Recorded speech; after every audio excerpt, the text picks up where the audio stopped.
ICT பார்த்தீங்கன்னா பிரிட்ஜ்னு நாங்கள் நடத்திட்டு இருக்கோம். அவ்வளவு கன்சல்டேஷன்ஸ் வந்து இண்டஸ்ட்ரிக்கும் அகாடமியாவுக்கும் நடந்து நாங்கள் இண்டஸ்ட்ரி இன்டர்ன்ஷிப்ஸ் கூட கொண்டு வரோம். சே ஃபார் எக்ஸாம்பிள், இப்போ நீங்கள் வந்து ஒரு காலேஜில் இதுவரை டீச்சிங் பண்ணக்கூடிய டீச்சிங் ஃபேக்கல்ட்டி அவங்க ஜஸ்ட் லெக்சர் பண்ணிட்டு முடிச்சுட்டாங்க. இப்போ நாங்கள் நெக்ஸ்ட் கோல்ஸ் ஆஃப் ஆக்ஷன் என்னென்னா, அவங்களை எடுத்துட்டு கம்பெனிக்கு போகிறோம், இண்டஸ்ட்ரிக்கு போகிறோம், அங்கே போய் அவங்களை இன்டர்ன்ஷிப் பண்ண வைக்கணும். அப்போ இந்த டீச்சர்ஸ்க்கு வந்து ஒரு ஹேண்ட் இன் ஹேண்டு எக்ஸ்பீரியன்ஸ் வந்து இண்டஸ்ட்ரியோட கிடைக்குது. அவங்க திரும்ப வந்து பிள்ளையை டீச் பண்ணச்சமையும் ஸ்டூடெண்ட்ஸை டீச் பண்ணச்சமையும் நமக்கு இந்த பெட்டர் ரிசல்ட்ஸை பார்க்க முடியுது. ஸோ இந்த கைண்ட் ஆஃப் ஒரு இன்டகிரேஷன், எல்லோரையும் சேர்க்கின்ற ஒரு பணி வந்து ஒரு நல்ல ஒரு மதிப்பை கூட்டுகின்ற விதத்தில் இருக்கும் என்று நாம் கருதி அந்த பணிகளை எல்லாம் செய்திருக்கின்றோம்.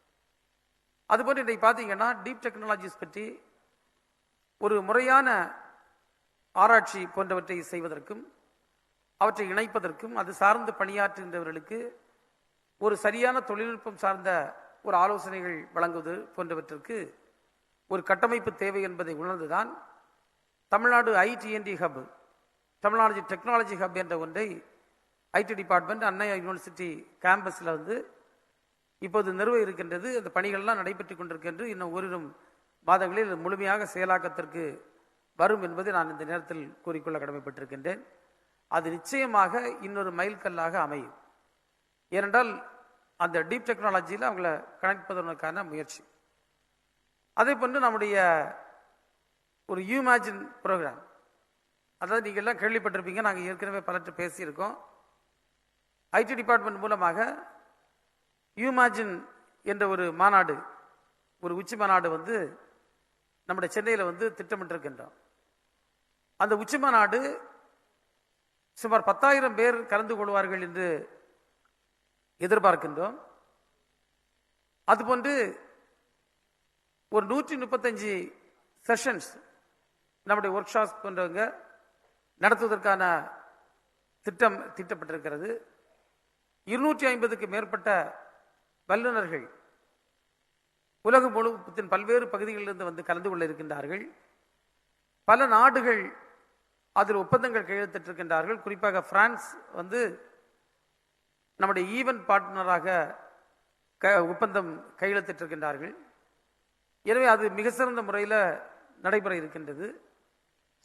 பல தரப்பு மக்கள் அந்த ஈவெண்ட்ல வந்து கலந்து கொள்ள இருக்கின்றார்கள். உங்களுக்கும் நாங்கள் நிச்சயமாக அழைப்பு தருவோம். இதையும் நீங்கள் அழைப்பாக ஏற்றுக்கொள்ளுங்கள். யூமேஜின் ப்ரோக்ராம் வந்து நம்ம ரொம்ப உலகம் நம்மை திரும்பி பார்க்கக்கூடிய அளவிற்கு ஒரு அற்புதமாக நாம் நடத்த வேண்டும்.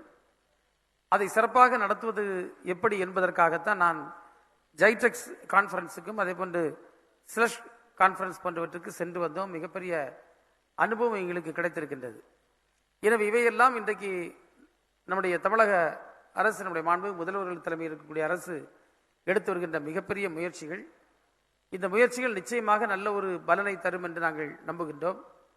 ஒவ்வொரு துறையும் அவர்களுக்கு ஒரு டார்கெட் வைத்திருக்கின்றோம். நான் சார்ந்திருக்கக்கூடிய ஐடி துறை மாண்புமிகு முதல்வருடைய $1 trillion எக்கானமியில் 10% $100 billion எக்கானமி அளவிற்கு எங்களுடைய இலக்கு இருக்க வேண்டும் என்ற இலக்கை நாங்கள் நிர்ணயித்து அதை நோக்கி பயணித்துக் கொண்டிருக்கின்றோம். நிச்சயமாக நாமெல்லாம் இணைந்து அந்த இலக்கை அடைய முடியும் என்ற நம்பிக்கை எங்களுக்கு முழுமையாக இருக்கிறது. இதுபோன்று நம்முடைய மாநிலத்தில் எடுக்கக்கூடிய ஒவ்வொரு முயற்சிகளும் இன்றைக்கு நம்முடைய நலன் காக்கின்ற ஒரு விதத்தில் அமைகின்றது.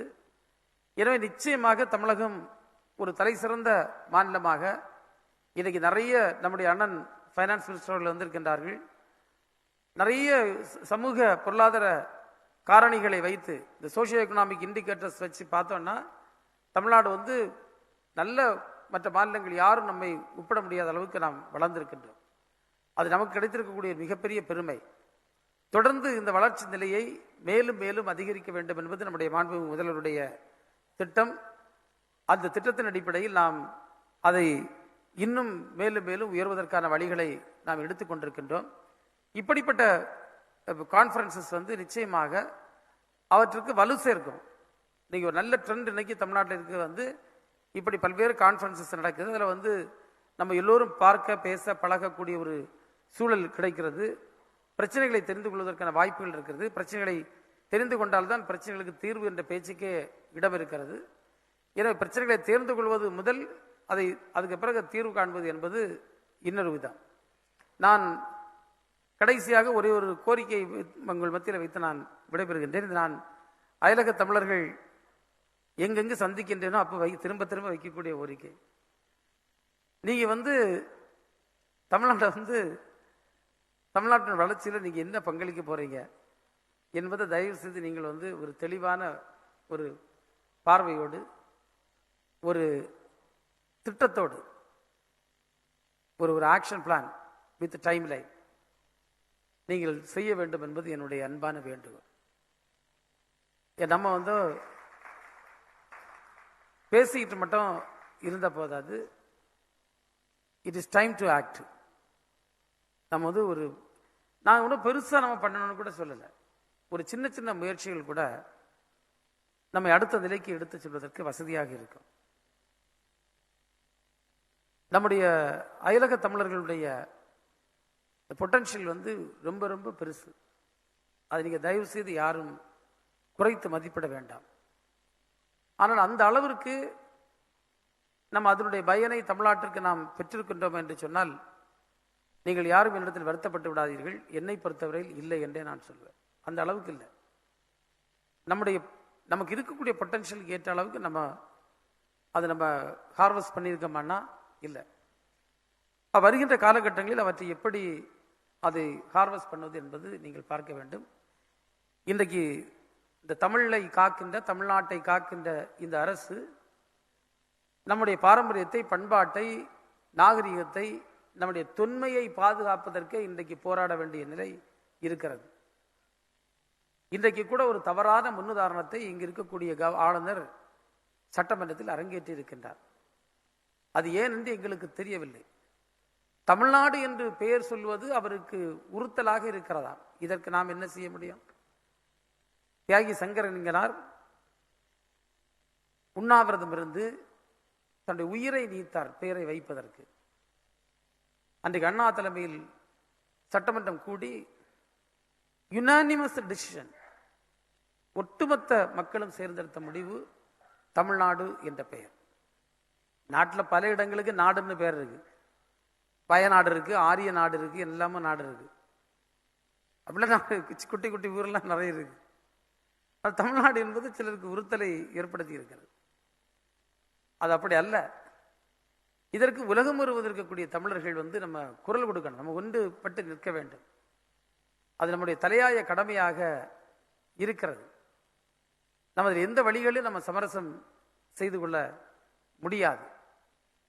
எனவே இன்றைக்கு மாண்புமிகு முதல்வர் தலைமையில் இருக்கக்கூடிய அரசு நம்முடைய மொழிக்கோ, நம்முடைய இனத்திற்கோ, நம்முடைய நாட்டிற்கோ எந்த அச்சுறுத்தல் வந்தாலும் அதை எதிர்கொள்ள தயாராக இருக்கின்றது.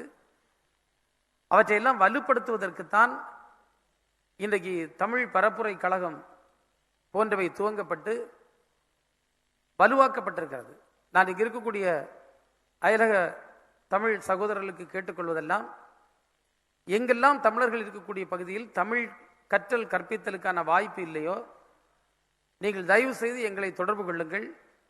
ஏனென்றால் தமிழ் வர்ச்சுவல் அகாடமி, தமிழிணைய கல்விக் கழகம் மூலமாக நம்முடைய மாண்புமிகு முதல்வர் தலைமையில் பல்வேறு சிறப்பான திட்டங்களை நாம் செயல்படுத்தி வருகின்றோம். அதில் தமிழ் பரப்புரை கழகம், கற்றல் கற்பித்தல் போன்ற திட்டங்கள் மிகப்பெரிய பலனை தந்திருக்கிறது. கடந்த ஓரிரு மாதங்களில் 18 புதிய மையங்கள், நாங்கள் கற்றல் கற்பித்தல் மையங்கள் உலகத்தின் பல பகுதிகளில் தொடங்கி இருக்கின்றோம். அது ஒரு மிகப்பெரிய சாதனையாக கூட நாம் பார்க்கலாம். எனவே இன்னும் அயலக தமிழர்கள் வாழுகின்ற எந்தெந்த பகுதிகளில் அதற்கான தேவை இருக்கிறதோ அதை ஒரு கம்யூனிகேஷன் லாங்குவேஜாகவும் படிக்கலாம். இல்லை தமிழில் இருக்கக்கூடிய ஆழ்ந்த சிறப்புகள், யாது ஊரே யாவரையும் கேளீர் என்ற அற்புதமான தத்துவங்கள் உள்ளிட்ட அனைத்தையும் பறைசாற்றுகின்ற நம்முடைய தொன்மை, நம்முடைய இலக்கிய இலக்கண வளங்கள், இவற்றையெல்லாம் உலகுக்கு கற்றுக் கொடுக்கின்ற விதத்தில். நன்றி. மாண்புமிகு நிதியமைச்சர் அவர்களுக்கு சிறப்பு செய்து விழா சிறப்புரை ஆற்றும் தருணம் இது. மாண்புமிகு நிதியமைச்சர் அவர்களை அன்போடு மேடைக்கு அழைக்கிறோம். மாண்புமிகு நிதியமைச்சர் அவர்களுக்கு சிறப்பு செய்ய திரு கணேஷ் ராதாகிருஷ்ணன், கிங்ஸ்லி சாமுவேல் அவர்களை மேடைக்கு அழைக்கிறோம். அவருக்கு பெட்னா அழைப்பதரை வழங்க திரு ஜான் பிரிட்டோ அவர்களையும் திரு பாலா சுவாமிநாதன் அவர்களையும் அன்போடு மேடை கலைக்கிறோம்.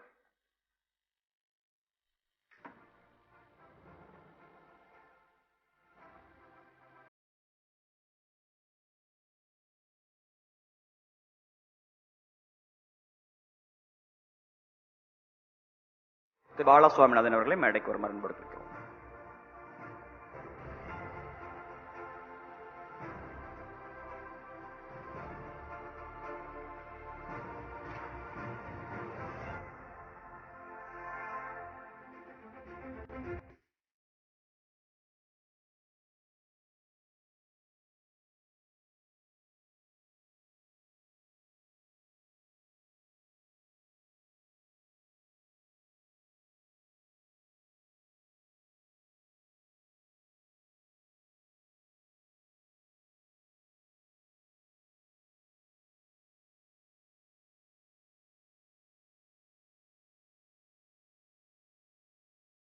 நன்றி. மாண்புமிகு நிதியமைச்சர் அவர்களை விழா சிறப்புரை ஆற்ற வருமாறு அன்போடு அழைக்கிறோம்.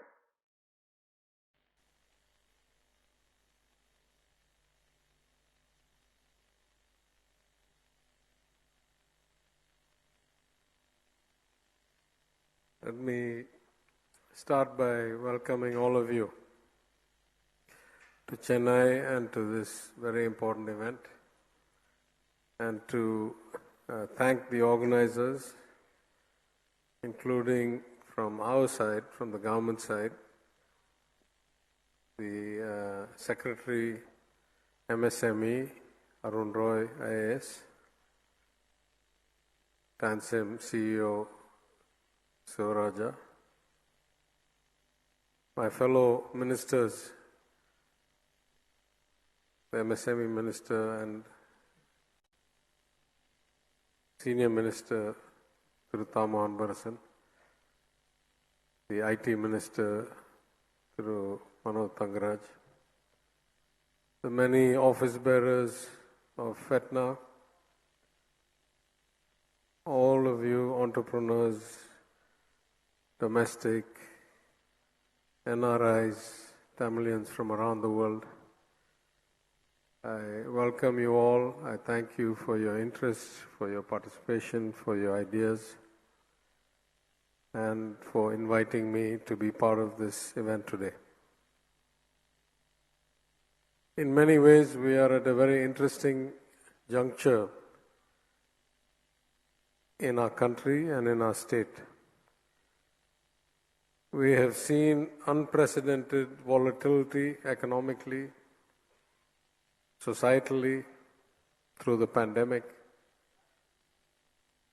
We have seen what was once a very promising trajectory of growth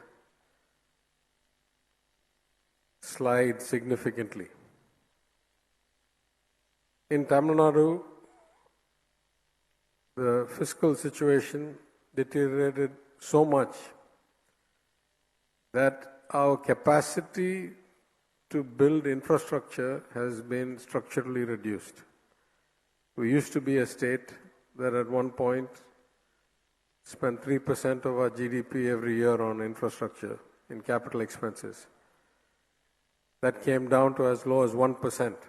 And what that has done is decayed the capacity to build, the capacity to execute. As we improve the fisc year over year, we are struggling to increase the execution capacity because those things don't get turned on overnight. It takes a while. Most of all, it takes innovation and it takes great partnership.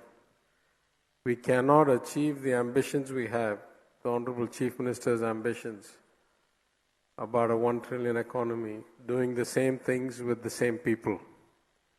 We need new ideas, we need new execution capability, we need innovation, and we need the support of the broader Tamil diaspora, entrepreneurs and specialists like you, who bring not just ideas but also execution capability and track records of having been there and done that in other parts of the world. In the government, we are very clear that very soon our biggest constraint will not be money. Like other large organizations, we have ways of providing the necessary financing under almost any circumstance. But we're also equally clear that we cannot keep doing the same things we used to do and expect to get better outcomes. So we have to do a lot of things differently. In the startup side, as you know, we have already created TANSIM. We also have a special, in the year 22-23 fiscal year, a 30 crore fund to provide funding to members of the Adi Dravida and Palangudiner communities. And I am very happy to say the quality of applications for those grants or capital investments is amazingly good. We think we're going to announce a few of the deals in the next couple of weeks. We have also started a seed investment fund under the Tamil Nadu Infrastructure Fund Management Corporation, which I chair. This was the off-balance sheet funding vehicle that was the brainchild of a former chief minister, but 7 years that entity made really no progress and never achieved any real investment. So after we came, we spent a year clearing it up, getting all the old deadwood out, closing out some of the funds, reimbursing the investors, and starting in a new initiative, the Green Fund that you just saw announced a couple of days ago, the Seed Investment Fund, and so forth. I'm pleased to say again we're seeing really spectacularly good applications, and we hope to be equity partners in as many great enterprises as we can.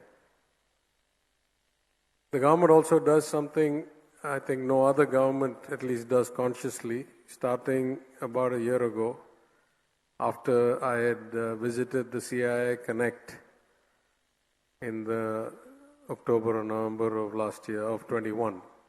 I had suggested that we should set up a Sell to Government Day because the government of Tamil Nadu needs so much innovation in its own processes, in its own data systems, in its own application of our ambitions of social justice and equity, that we should find a way to bring Tamil Nadu startups and Tamil-driven startups as our vendors. We passed a legislation to remove the regular Tender Transparency Act requirements so that such startups can get funding. And I'm very happy to say that under the IT ministers and secretaries' oversight, several such days have already been run for the Social Welfare Development Department, for other departments, and we are leveraging these investments or these innovations in a big way.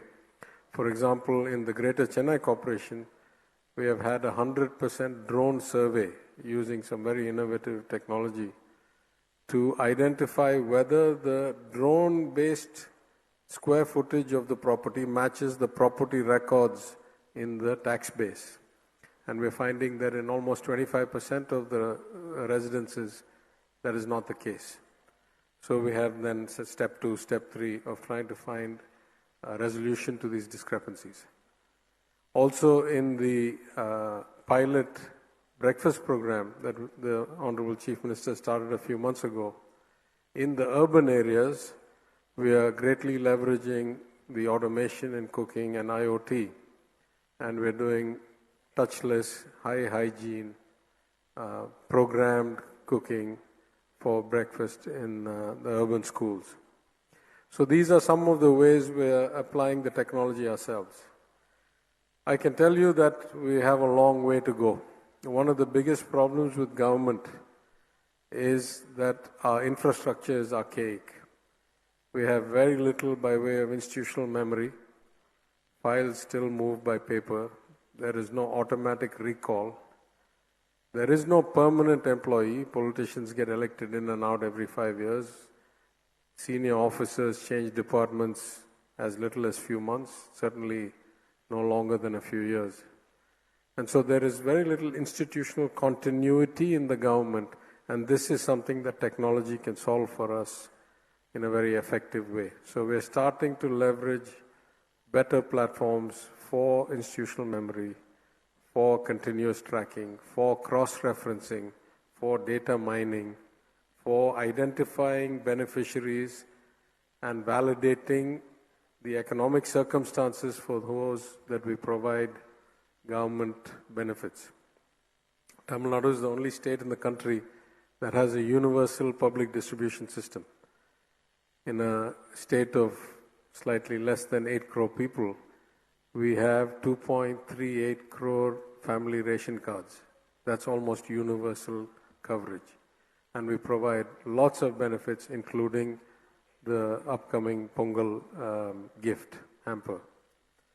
But we also know, at least from our preliminary discussions in Delhi, that there are almost 48 lakh income taxpayers in Tamil Nadu, resident in Tamil Nadu.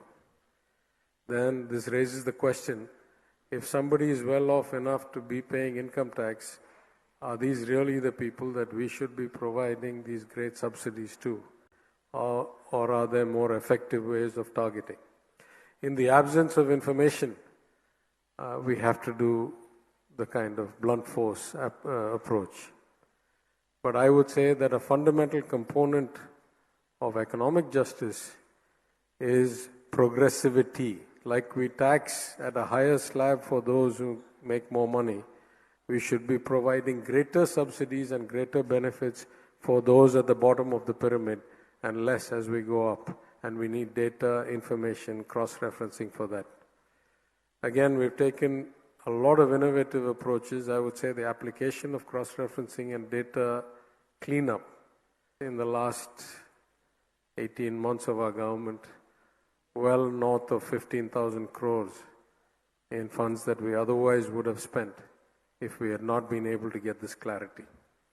So in so many ways, from deep tech to data mining, to cross-referencing, to innovation, to IoT, we, the government of Tamil Nadu ourselves, speaking as an administrator, are deeply interested in improving the way we function. And there's a huge role that startups can play in that. Let me take that to the next step and say that we cannot create the kind of value addition and employment in our state, which has the highest ratio, gross enrollment ratio in tertiary education, without intellectual, technical, specialized jobs. I think we have a window of opportunity based on the China Plus One strategy, based on the shift of financial services from Hong Kong, based on the big boom in fintech, in which already Chennai companies are playing a big part. We have a highly inefficient financial services industry in India.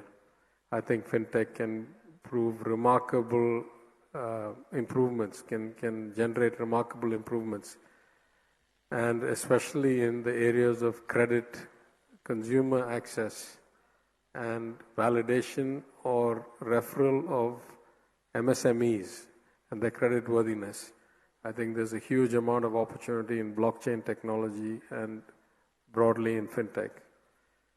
And I'm sure that with the correct team that we have in place, with TANSEM, with the Seed Investment Fund and its investment committee, with the special funds for entrepreneurs, with the MSME secretary, with Mr. Sivaraja, we are well on our way. We hope that you will find it easy to work with us. We hope that you will find the government is very responsive to your needs in ways we can support you. And if we are not, please let us know. We are very keen that we should be seen as one of the best places to invest with great ease of doing business.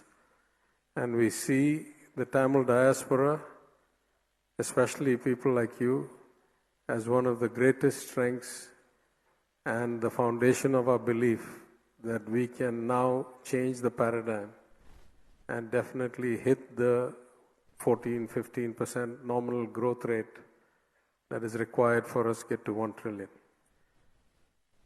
So with that, let me thank you all once again for coming here, for your efforts, for your future endeavors.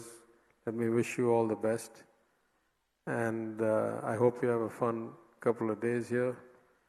And I hope your event in Sacramento is a huge success. Thank you very much.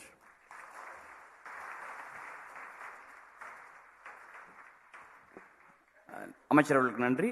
மாண்புமிகு நிதியமைச்சர் அவர்களுக்கு நினைவு பரிசு வழங்க விநாயகாமிசன் research ஃபவுண்டேஷனுடைய CEO doctor Ganesan அவர்களை அன்போடு மேடை கலைக்கிறோம்.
Test. Testing 1 2 3. Test. Back up.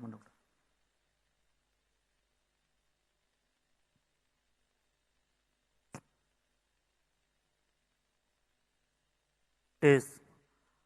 Testing.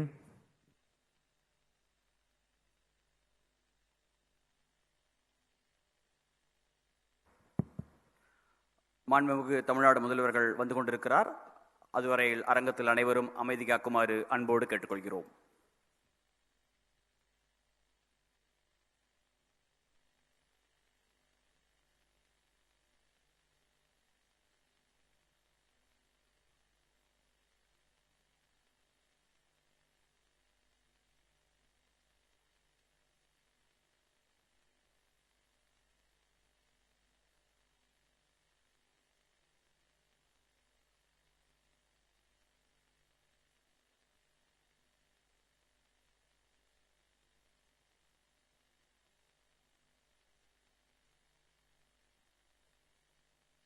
ஊடகத்துறையினர் தவிர அரங்கத்தில் யாரும் நின்று கொண்டிருக்க இயலாது. எனவே அனைவரும் தங்களது இருக்கைகளில் அமருமாறு அன்போடு கேட்டுக்கொள்கின்றோம். நிகழ்வு தொடங்கியதிலிருந்து நிறைவு பெறும் வரை தங்களது அலைபேசிகளை அமைதி நிலையில் வைத்திருக்குமாறு அன்புடன் கேட்டுக்கொள்கின்றோம். அரங்கத்தின் இரு மருங்கிலும் நின்று கொண்டிருப்பவர்கள் தயவு செய்து தங்கள் இருக்கைகளில் அமருமாறு அன்போடு கேட்டுக்கொள்கின்றோம்.